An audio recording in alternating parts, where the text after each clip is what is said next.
Hi dear students, so in our previous session we have been learned about the definition of friction as well as how does frictional force is helpful to us and as well as harmful to us.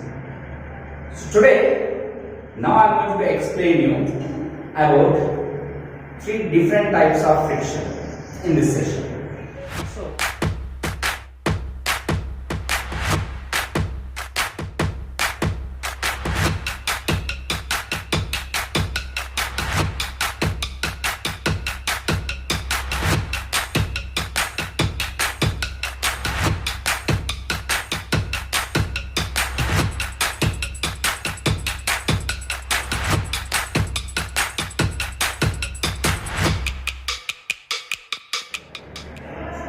the types of friction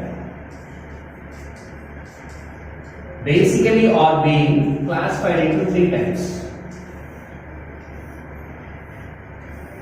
One is static friction, second one is sliding friction, last but not least, which is nothing but known as rolling friction. So another name of sliding friction is known as kinetic. So dear students, initially let me explain about static friction. And after explanation of these three definitions of the frictional forces, let me differentiate them. So first, let me start with static friction. Static friction is a friction which exists in between a stationary object. The stationary object in the sense, object which is at rest, and the object surface on which it's rest. So, static friction is nothing but known as a friction which always exists in between stationary object and the object surface on which it's rest. So let me explain this static friction with a small example.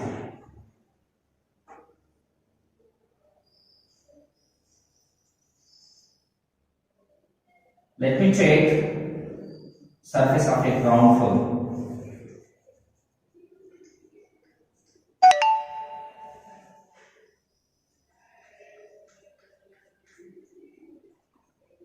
This is the surface of a ground floor.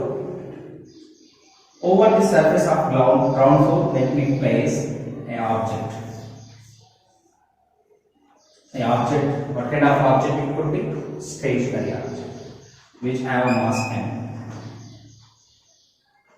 So this is the way to understand static friction. So let me apply a forward force or an external force. Take it as initially 1 Newton. So after application of 1 Newton of force over the block in one direction, what we would expect? Our common sense says it will move in the direction of applied force.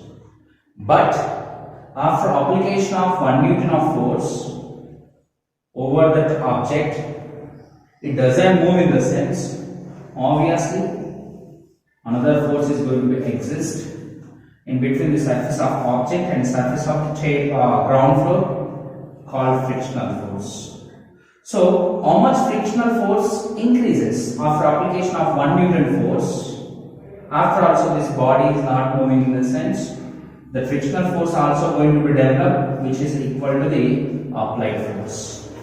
So, until or unless this object is going to be moved, force of applied and force of friction must be equal and must act opposite direction. Further, let me increase application of force from 1 newtons to 1.5, means 0.5 newtons of applied force is being increased. Even after application of 1.5 newtons of force, even it doesn't move in. So the force of friction is going to be also develops from 1 Newton to 1.5 Newton. In the same way, Now you have to apply 2 newtons. If it is not going to be moved in the sense, frictional force also going to be moved, develops 2 newtons. Now just let me increase 0.1 newtons of force. In the sense, applied force increases to 2.1 newtons. At this applied force, this object started moving. Means, then what is going to be happening in the sense, before application of this 2.1 newtons of force, the developed frictional force reaches to its maximum value. That is, we call static friction. Means these kind of frictions, until or unless this object is not going to be moved, the friction existed between these two surfaces is known as frictional force only. But it reaches to its maximum value until or unless this object is going to move. So what will happen? Once that object starts its motion, what will happen to the friction or static friction then? Really, after just once started its motion, the frictional force, means static friction, is going to become 0, and that static friction overtakes by sliding friction. So which is known as second type of friction. So in detail, means let me make it very easy by taking one daily life example. Yeah, we people know very well, while we are going to the villages, must we will go through the buses. We have luggage. Lot of luggage means what we have to do? We need to keep that luggage, heavy luggage, on the top of the bus. But while we are keeping that luggage on the top of the bus, must we need to tie it with a rope, isn't it, dear students? Yes, must we will tie. If we did not, what will happen, that the static friction is going to be decrease, which exists in between the surface of luggage and the surface of the bus, which makes that luggage to move backside and it may fall. So when the bus starts its motion in forward direction, if we did not tie that luggage with a rope, obviously what is going to happen? That luggage is going to move backward and it may fall. So in order to overcome that problem, what we have to do, dear students? We need to tie that luggage to the rope. By doing like this, we can make the luggage to move in the direction of bus, in the sense forward direction. So more static friction is being created and it won't fall. So I hope now you understand somewhat well about static friction. Let me go about sliding friction. So static friction is different from sliding, sliding is different from rolling. Then how can we define this sliding friction? Let me explain to you, students. So sliding friction is a kind of friction which creates resistance to the motion of a body in between two objects when the two objects are being sliding against each other. This is we call sliding friction. So let me give one more example for this sliding friction. So one example, first example let me give.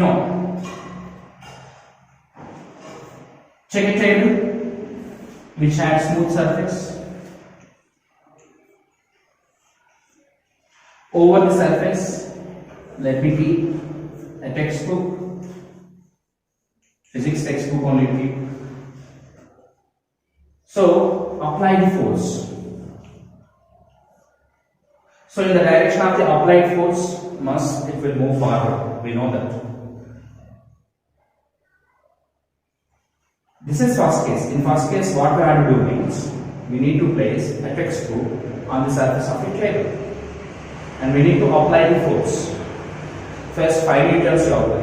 If it doesn't move means apply 10 newtons. Until or unless you need to be increasing applied force till the textbook is said to be in motion.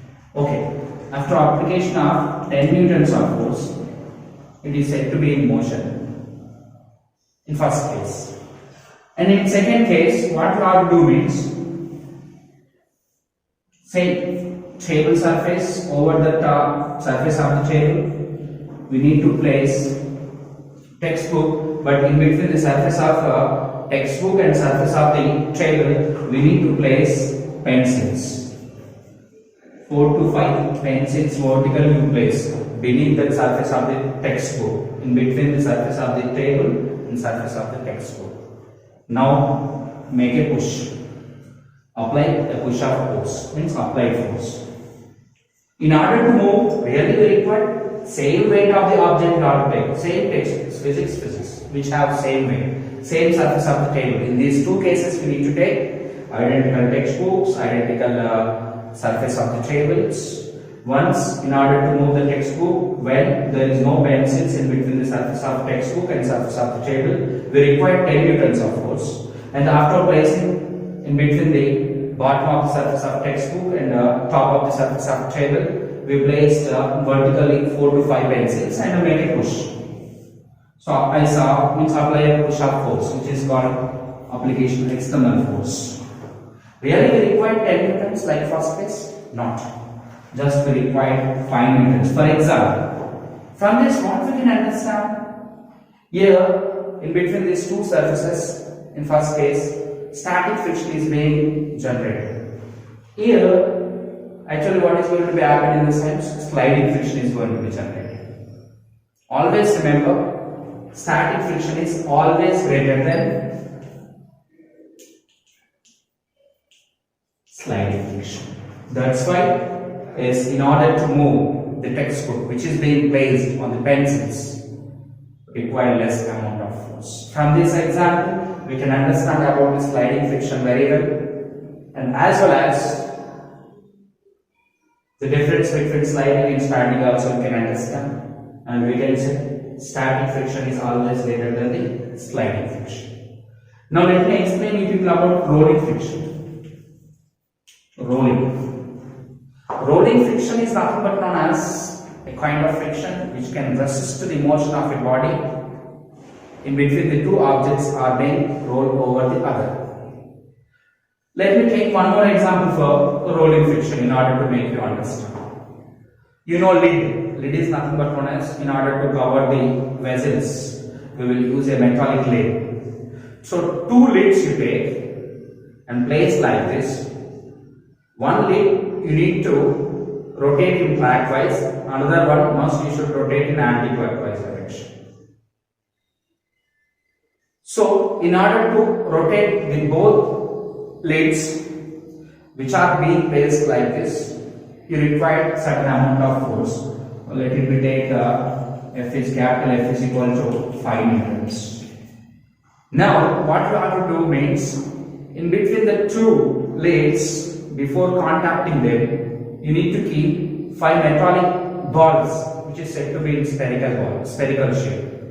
You need to keep in between the two surfaces of the lids and try to rotate, one in clockwise, another one is anti-clockwise. So in this case, the applied force required to rotate reduced to which is nothing but known as 2 newtons. So in second case, the frictional force arised between the two surfaces is known as rolling friction. In first case, in order to roll the two lids, there exists what kind of friction in the sense static friction. From this we can understand, dear students, as static friction is far greater than rolling friction. From these two definitions, static friction is greater than sliding friction and static friction is greater than rolling friction, and finally we can say is the friction of static friction always greater than sliding friction is always greater than rolling friction. This is about the 3 different forces of frictions. I hope you understand. And here the static friction is known as self-adjusting friction. We can adjust self. So in order to move a rested object on a surface, by increasing the application of force, we can increase the force of friction. So that's why it is known as self-adjusting friction. So static friction is known as self-adjusting friction, and the sliding friction is known as just kinetic. Why? Because sliding in the sense in the motion. Yes? That's why another name of sliding friction is known as kinetic. Rolling, we can call it as drag also. Drag, D-R-A-G, drag. Another name of the is rolling friction is nothing but known as drag. So dear students, in this session we got learned about 3 types of frictions and the differences. Now, one more important topic I would like to teach about the factors which can affect the frictional force. So let me write. There were very important 3 factors. So factors which can affect friction. So let me write first one. Surface of the object. So surface of the object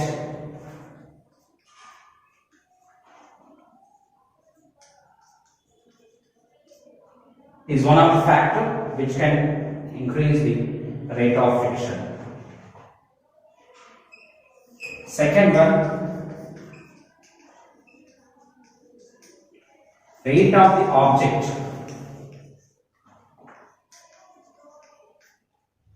Third one, area of contact. Area of contact of the object.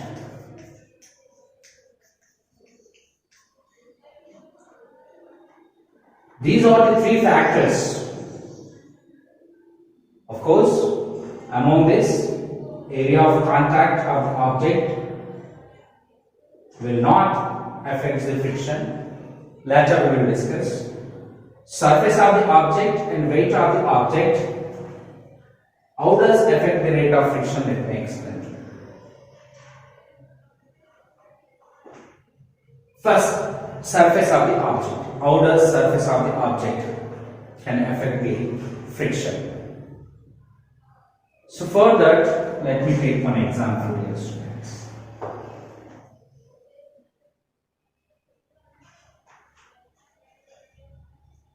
Take a ball, try to roll the surfaces which are different. Take a ball, try to roll the ball over the surface of mud. Same ball, try to roll over the surface of tar road. In which case, does that ball move farther? Obviously we know. In the case when the ball is being rolled over the tar road, is going to be move larger distance. From this, what we can say? Surface of the object can affect the rate of friction, and your surface of the objects are 2 types. In first case, mud surface I was taken. In the sense which had somewhat rough surface. The tar road which have smooth surface compared to that mud surface. From this we can say that smooth surface offers less resistance to the motion of the object, whereas the rough surface offers more resistance of friction. Friction is nothing but known as a force which can resist the motion of the object. Due to the rough surface of mud, that surface offers more friction which can reduce the motion of the ball. That's why it achieves smaller distance. So from this example, we got learned how does surface of the object is going to be affect the rate of friction. And one more interesting thing I would like to explain to your students. One more. Very interesting. How does frictional force is going to be developing between the two surfaces of the object? Let me explain. Check a table. Place a table over the table. Place a textbook. And for us, the surface of the table appears for us very smooth. And as well as bottom surface of the textbook also it appears for us very smooth. But they are not that much smooth. In which way they appears to us? Even they appears to us bottom surface of the textbook and top surface of the table. They appears to us very smooth. They have on their surface ups and downs, some uneven up and downs we will have. They appears to us very smooth, but they are not that much smooth. They contain some ups and downs. Okay, let me draw the top surface of the table.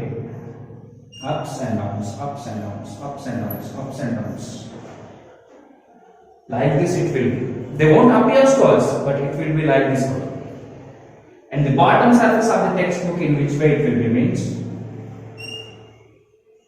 like this.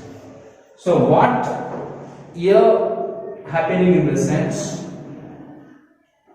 Up and downs of the both surfaces are being interlocking with one to another. That interlocking causes the existence of friction. So when does this ups and downs of the two surfaces are being interlocking, it causes frictional force, which can resist the motion of the object, dear students. Now, so from that we can understand, more the rough surface will have, more resistance to the motion. Less smoother surface will have, less resistance to the motion of an object. From that we can say, yes, obviously surface of the object is going to affect the rate of friction. Now let me explain weight of the object. How can it? Weight of the object, how does it affect the rate of friction? In same way, let me take the surface of the table. Over the table, place an object whose weight is 2 kilograms of force. So dear friends, apply certain amount of force, say 10 newtons. If that object is not being moving in the sense, we can understand frictional force raised also, which is equal to 10 newtons. Now replace this 2 kg with 5 kg. In order to move that object, in this case also required 10 newtons, not must we need to increase the applied force. Within the increase in applied force, force of friction also going to be increased. So from this small example, what I would like to say means weight of the object is also going to be increase the rate of the friction.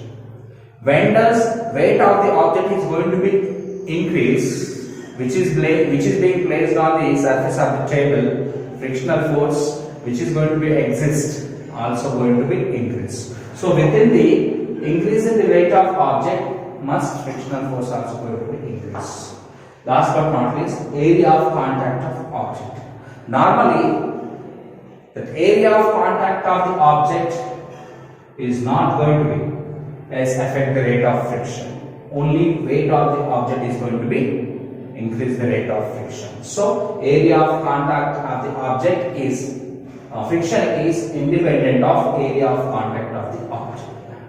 So, dear friends, now in this session we got one very important factors. Most of these two. These two are very important factors which can affect the rate of friction we have been learning. So till now, definition of the friction, types of friction, differences between the 3 types of frictions, and factor affect the rate of friction, advantages and disadvantages of the friction. Till now we got learned. So dear students, Now let me give some questions in worksheet. Must you have to answer. So these are very important questions must we can expect in annual examination. So please try to write the answers in rough notes. Thank you very much.